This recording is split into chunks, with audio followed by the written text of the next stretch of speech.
Welcome to Storycomic Presents, where we interview amazing storytellers and artists. This is episode 211. I'm your host, Barney Smith of Storycomic.com, and we're excited to have back with us the acclaimed writer of comics and the award-winning author, Stephanie Nina Pitsirilos. Yay. Hi, Barney. Stephanie, how you doing?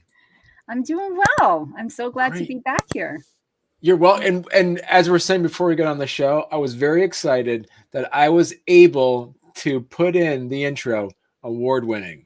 Because since we talked last, you're on episode 137. You won an award. I did. Amazing. Yes. I did. Yeah. So definitely now award-winning, and it feels good. And so you're here. You're going to talk about your latest artist book, Funeral Singer. But before we jump into that, you want to kind of give the viewers and the listeners kind of a background on what you've been up to the last few months since you've been on. Oh, geez. All right. I'm probably going to leave out a ton, so you can help me, Barney, if I forget. But yeah, I had an amazing summer. I received the 2022 Chautauqua Janus Prize for my story Jean, which is found in the anthology Speculative Fiction for Dreamers, a Latinx anthology published by Ohio State University Press.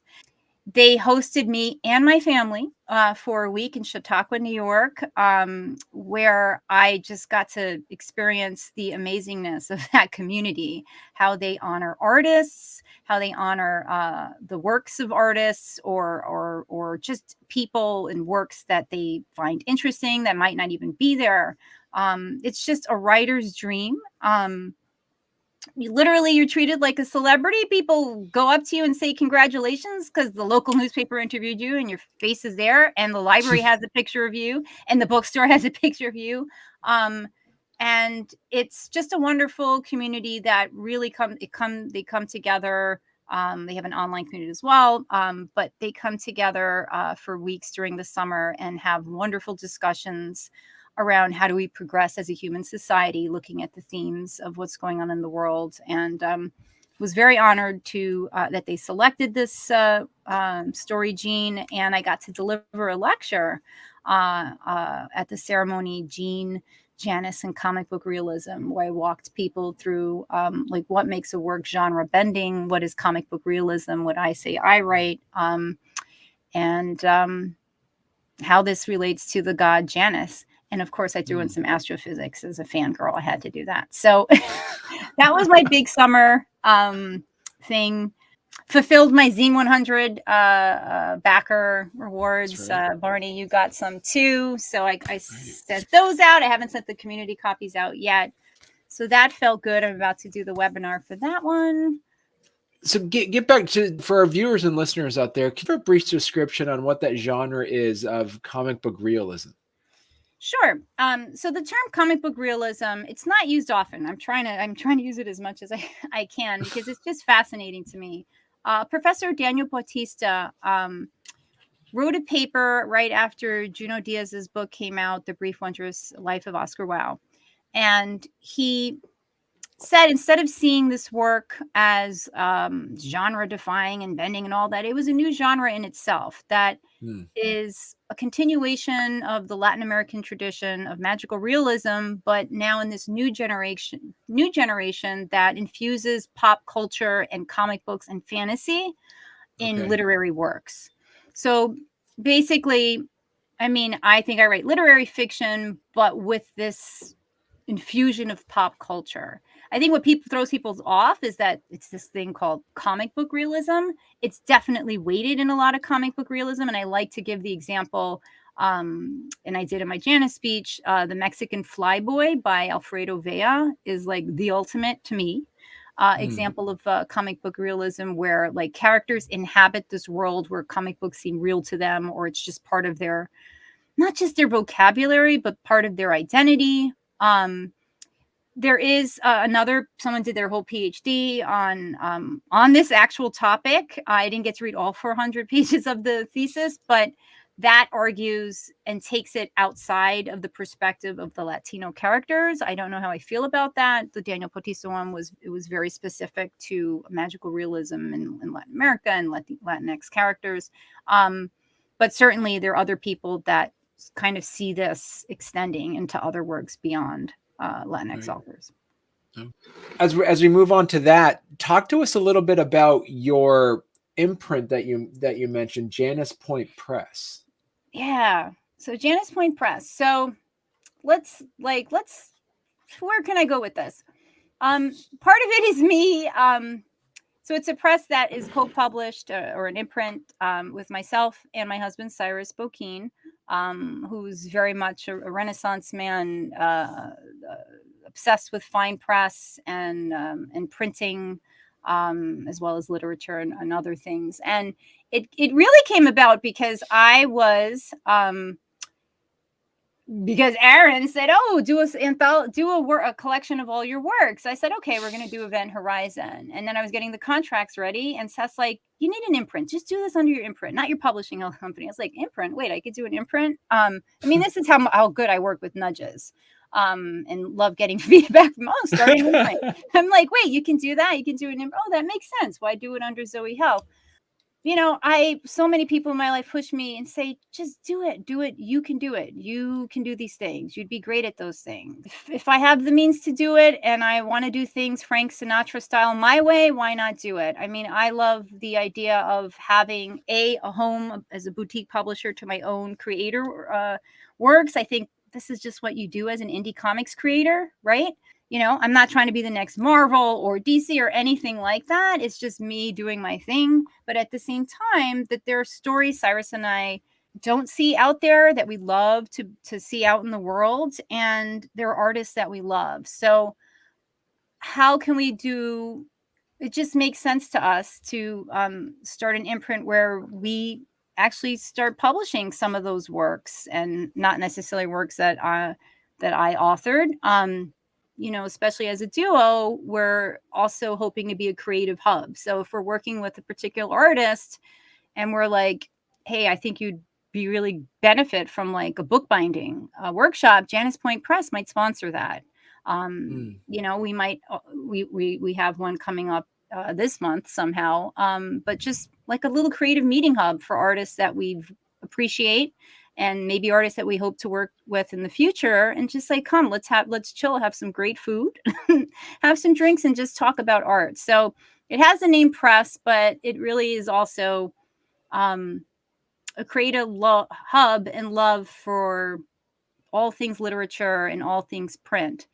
And what makes it not just a me thing is that, look, if you asked me, the funeral singer would have probably just looked like this. I took little Xerox paper, I printed it, and I put little, I do this with zines, right? I mean, I'm into the work. But Cyrus is very much and introduced me to the love of artist books and seeing books not only for, and this is what it gets down to for me, seeing books not just for the words inside or the pictures inside or the sequential art inside, but the actual craftsmanship of the book as an art form itself. And when we talk about the funeral singer, you'll see it's not just a book. It's a limited edition, Barney. I couldn't send you just like this one, and I hadn't had them yet to actually send you one, so you'll get to see them actually now. The PDF doesn't do it justice. But, those are things that really, I mean, how many publishers are going to let me perfume my box that I want to send my story out to? Or have a silk book sleeve that we sew with a pearl button. Those are fun, beautiful things that I think can also be part of an experience of when you enjoying a story. So yeah, I want to have a little bit of fun with that. Do my thing, but also be a creative place for other projects and collaborations. And God knows what Cyrus is going to do. But you did mention, just for clarification for our listeners and viewers out there, what's the difference between an imprint and a publisher? Really nothing. I mean, well, an imprint, okay, wait. Right? We're going to be technical. Like an imprint can be something under a publisher, right? Like Penguin has like 10 imprints, right? Like I just made up that number, right? And one focuses on this. One focuses on young adult. That's the young adult imprint. This one is the adult. That's the speculative, right? So those are the imprints. that's the technically, as a company, my public health meets art company Zoe Health is the actual business entity. But I've always included as part of that as literacy and public health meets the arts. And you'll also see in some of these works too, medicine, because of both Cyrus and my background, interplaying in here as well.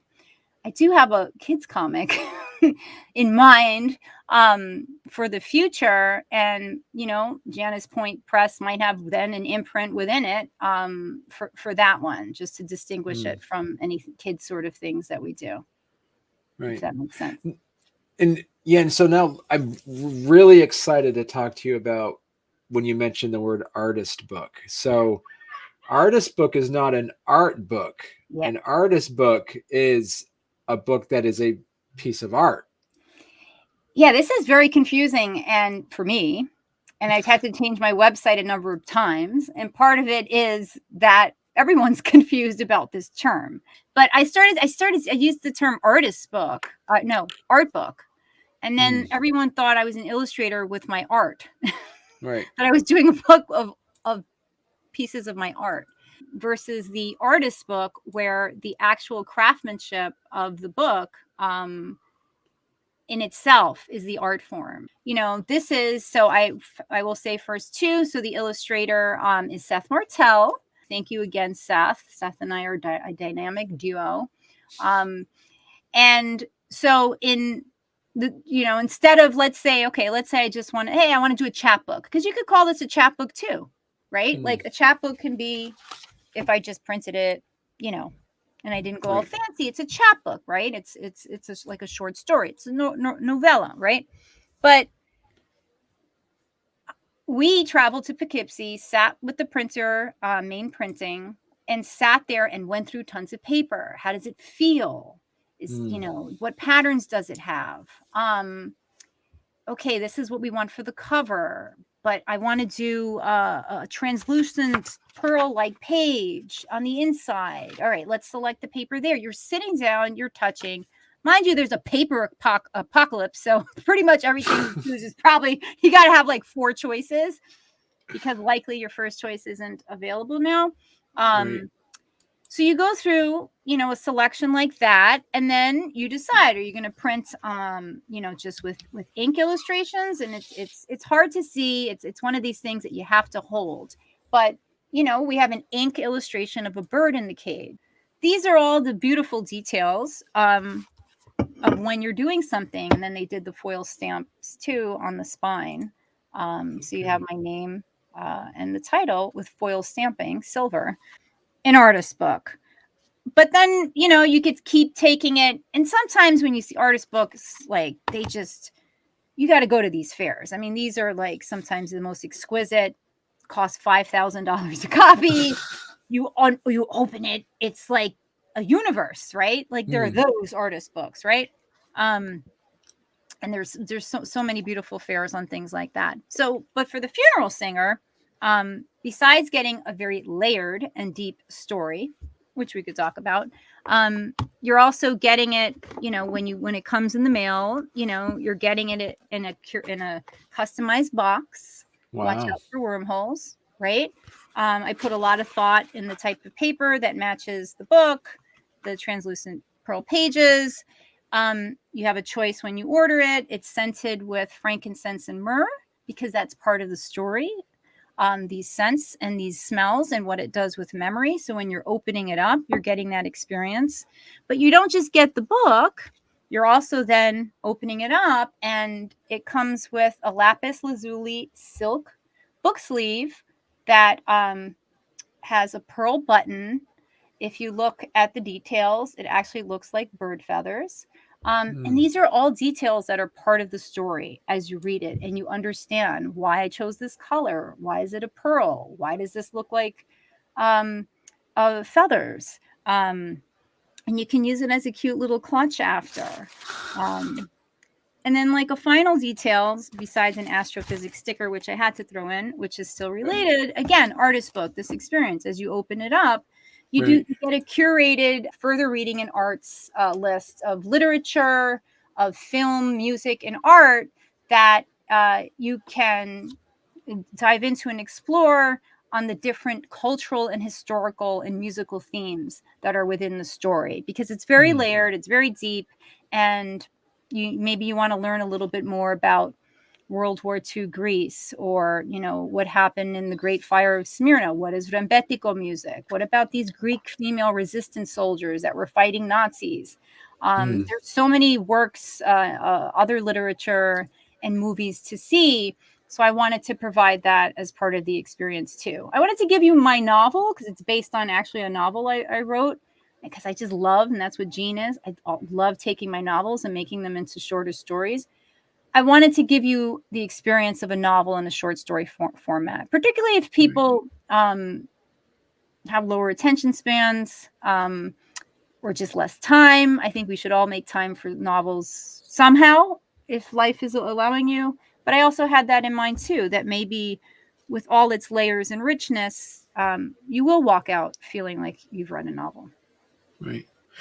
Have you, does it come also, just curious, with like, say, like a Spotify playlist to say, here's some music to listen to while you read? Barney, ideas.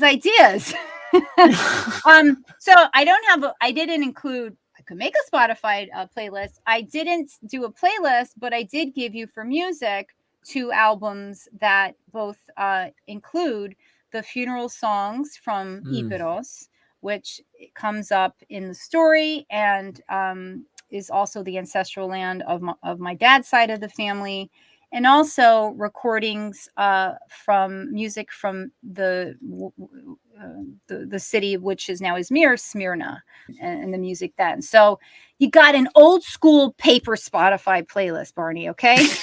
But maybe I should like do an electronic one, since you want to give me more work. I think that's a good idea. Talk to us a bit about the storyline, The Funeral Singer. Yeah, so the Funeral Singer is a story where haunting memories and buried desire are resurrected by the funeral song as war binds the lives of a widow refugee and partisan soldier fighting for the liberation of Greece. What? It's a story that hops between 1922 Anatolia and 1944 Greece. And it's the story not just of real historical events and the weight carried by its survivors. It's a story about the personal narratives of the characters that still play out as they're living through history. So it's a story about sexual desire, resistance, female liberation. It's a story of a bird. It follows the character Vasily, who's a refugee from the catastrophe in Smyrna when the city was burned. It wasn't just burned. There's a whole story about that. This takes place during a crumbling Ottoman Empire, the Greco-Turkish War. Right after the First World War, the world was a mess. We think the world's a mess now. It is, but it was also a mess before. And Greece trying to emerge with a new identity as modern Turkey was also being birthed. And one of the consequences of that was genocide, and then eventually a big population exchange between the two countries. And Greece wound up with about 1.5 million refugees that were forced to leave Anatolia. So it follows this character Vasily as he's about to attend an exhumation.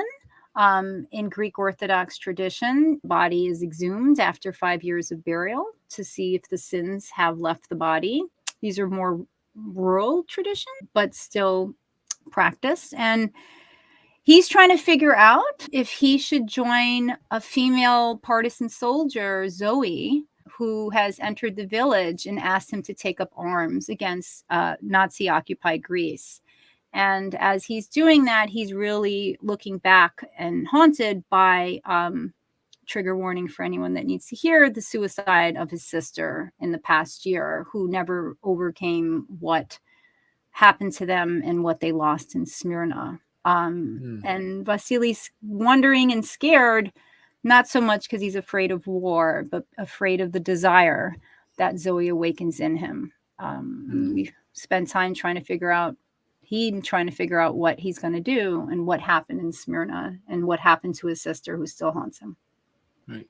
Now, is this a piece of historical fiction, or because it's based off of real events, or have you heard, are these stories that you've been able to uncover?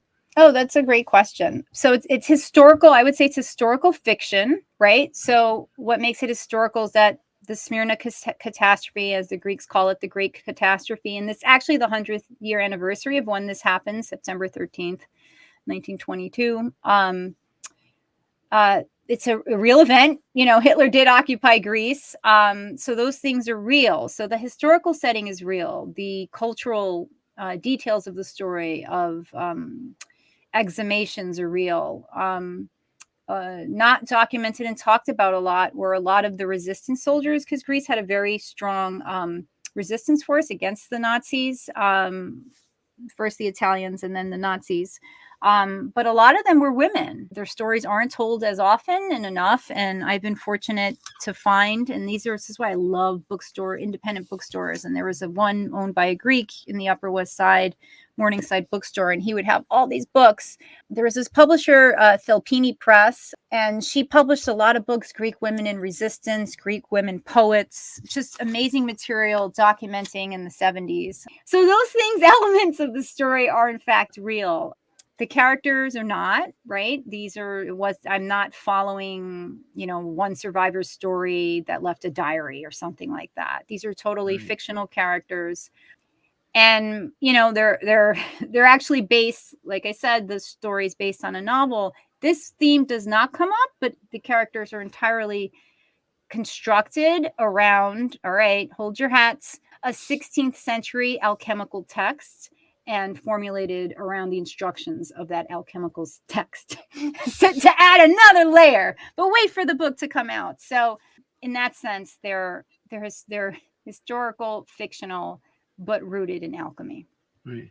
You did mention that this is part of a larger novel that you're in the process of writing, or you've already written. No, it's been written. It's actually the first novel I attempted to write. It was my late 20s. And not attempted, I did it. But it was the first one I tried many years ago to get published. And it's probably my favorite. I say it's hard to say the favorite thing I've ever written, but represents over a decade of research and traveling and a lot of heart, and is so layered. I can see, it probably maybe not the right market for it, or I didn't pitch it right, but I'm kind of glad it didn't, because I'm kind of, it's one of those things that, because it's so wound up in alchemical allegories, the formula might be undone by a traditional publisher. So it's something that I did. I loved it. I got it out. I crafted the short story. And actually, this story, The Funeral Singer, a version of it, actually placed as a finalist in Corey Press a while ago. But I kept revisiting it and revising it as I got better in craft. I wrote another novel, and then another novel, and then the short story Jean. And, I saw the anniversary was coming up, the 100-year anniversary. I wasn't ready to, with Janus Point Press, dive into self-publishing a full novel. But, for my family, and certainly for the world, but particularly on a personal level, we've had a lot of deaths in our family, both literal deaths and metaphorical deaths. And it's just been around us. And I didn't write the story for this reason, but I did decide to release it in honor. My dad passed away a year ago, and he's from the lands of the funeral song of Ypres, Greece. And it really bothered me that in doing his funeral, there were no funeral singers. And this guy was as Puerto Rican as you can get. He was so Nuyorican. He was Greek, but he was Nuyorican, all right? And that was my lived experience. But he was also a proud Greek. And the funeral song was played in our house without us knowing what this was. The rembetiko music, which is not a funeral song, but my interpretation is it's a way also of lamenting. A lot of the sadness and sorrow in the rembetiko music. You can find echoes of the city of Smyrna and what happened there and the refugees. But all that being said, I did play funeral music at his funeral, but I just said, you know what? It's time to release this story. I think it's a fitting way with just all the death that's been around us, that the time was right to do this and do it. And that's why you see the tenderness and the love and the, anointing, so to speak, the box. And I pack each story. They just did a limited 100 print. I play a funeral song as I'm packing it with each order. So those were my intentions of when of behind what I'm doing, besides the crafting it for years and years and years. But it was nice to release it. And I'm glad I had someone like Seth to help me through this tender process. So how did you decide what you're going to turn into the short story? How deliberate were you to decide this can't be in it? Now I'm going to save this. People need to read this part in the novel. Yeah, that's a great question. So usually, I did the same thing for Jean. There's usually a standout passage or chapter where there's just this high tension that encapsulates all the other previous 100 and the next 100 pages. There's a crossroads of sorts, let's say, right? And I find that it's kind of like what in my gut sings to me. What sings? I when I write and when I read my stuff, I hear music. I mean, I listen, right? It's very strange, but that's kind of so what's saying to me. And then more importantly, and I learned this with Jean, because I didn't get it right the first time when I pitched to the publishers of was then Latinx Rising. What theme, what part of the book do I want to focus on, right? What, and my stuff is so layered that that's often hard. And sometimes it's the one thing, and then sometimes there's this intersection. I wanted this story, besides what's saying to me, whatever I felt stuck out, I wanted something that showed you the intersection of all these characters. You have Vasily, you have a widow who's like in her 80s. You have Zoe, the young female resistance fighter that's taken up arms against the Nazis. And you have Vasily's dead sister. What binds them? What's something common in all of their stories and haunting them? And part of that answer was desire, was sexual desire, was longing. Who's allowed to do what because of their gender and what is normal and who's not. I found something, a part of it, and then I expand on it. So I'm not taking a part and saying, oh, look, this is it. This is my short story. No, it's taking whatever core passage and then crafting a story. How the funeral singer ends is not what happens in the book. It's a specific scene that I make sure follows the godly rules of how a short story is supposed to work. I took a wonderful writing course. I totally recommend taking writing workshops. If you don't have your MFA, take workshops when you can, go to panels, right? I will say, if I started out first going to workshops or getting an MFA, I probably would have hated writing and I would not have my voice. This is me. I'm glad I did it after and figured out, okay, this is how I can polish my stuff. This is actually what I'm doing, because I just do it by gut and become a better writer. So I'm quite sure maybe it violates some cosmic MFA rules, but my first agent said, take Jean and never look at it again. I can't begin to tell you what's wrong with it. I poo-pooed her in that, and it won the Janus Prize. The Janus Prize looks at people that are doing different things and emerging things. So that's maybe where how I write. So yeah, the same formula for Jean I did with the funeral singer. When people read the funeral singer, that's going to give them a taste of expectation of when are they going to be able to read your full novel. Oh boy, what a marketing brain you have. Gee, do you think that was my intention? Yes. Yeah. So definitely so. Just in the same way with Jean is based on an entire novel. The funeral singer exists on its own to just exist. Jean exists just for its own sake to just exist. Also not how, the novel for Jean ends as well. and I honor that, right? I that, and it's a standalone work. But yeah, eventually I am going to be releasing my works in some form, whether it's traditional or I do the self-publishing route, or an indie press. I'm still trying to figure these things out. But I do think that one day, I will be releasing the full novel. So my first hope is that people just enjoy the story or the experience for what it is. And hey, if you happen to enjoy it, stay tuned, because you might be able to enjoy the larger piece. Now, as you said, this is a limited edition, correct? Correct. This is only being sold only 100 copies. Only 100 copies. Oh. And if somebody wants to, are they, as of this recording, can people still buy them?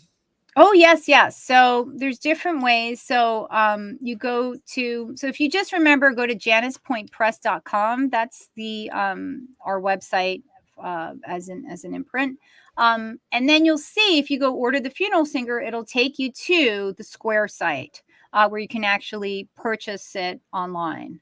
For those that are not familiar with artist books are quite can be expensive. This is not priced to what it truly should be priced for profit, because I wanted to, as my first work, to have some type of accessibility, recognizing not even everyone can do that, but was really excited to see someone recognize this as an artist book, that artist books should be priced higher, and then understanding his client's needs and saying this would be perfect as a holiday gift because they'd appreciate it. So question for those that are, to ensure this being kind of an evergreen interview, if people are listening to this in a year from now or 2 years from now, can they get you only have 100? Is there going to be a plan to actually have this book available as just a normal chat book? Like a chat book?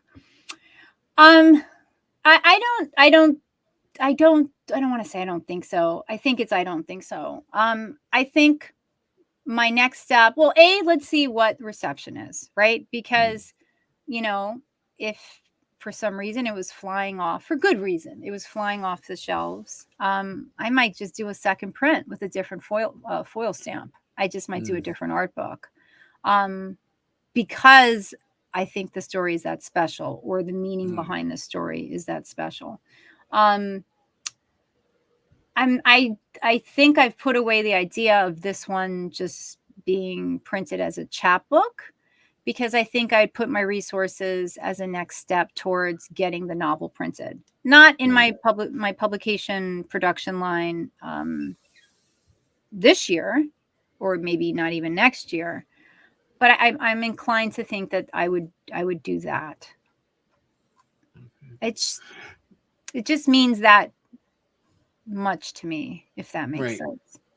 Right. So potentially somebody listening to this in like 2025, listening to this interview or watching this interview, will be like, "Oh man, I missed it." But they could still come. For those that are listening to this in the future, still go to januspointpress.com and click on the shop button and see if The Funeral Singer is still available. That'll probably be in second and third printing by then. So yeah, there you go. So I would do a second and third printing. I'm more likely just to do another artist book. But hey, I am open to the universe. Right. This has been amazing. And Stephanie, every time I talk to you, I learn something new about the world I live in. And this, so I not only learned about the 1922 catastrophe, I also learned about what an artist book is, and I also learned what an imprint is. And these are the types of conversations I have come to expect from an award-winning author. So thank you. Well, Barney, I love talking with you. So I am on Twitter, Zoe Health, ZOE Health, and on Instagram, the Nina Galaxy. If you remember the Nina Galaxy, that Linktree thing, has all my things. Hey, if you're not like Barney and knows how to spell my name, Stephanie Nina Pitsirilos, that's my website and has everything. But Barney, for the rest of them, Linktree, that thing. Okay, I'm the Nina Galaxy. Well, thank you so much, Stephanie. It's always so fun to chat with you.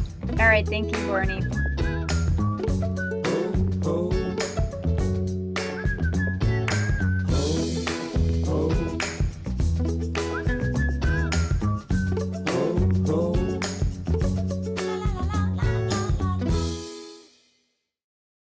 Yeah, keep ordering 2021, Barney. There you go. I don't know how your wife's going to feel about getting 24 funeral singers if you like clicking buttons, but so I mean, it is a really good price. I could buy $27 of them. I could buy 26 of them for less than $1,000. See. They are $38 online. Don't confuse people. Don't see you clicking, Barney. Run away.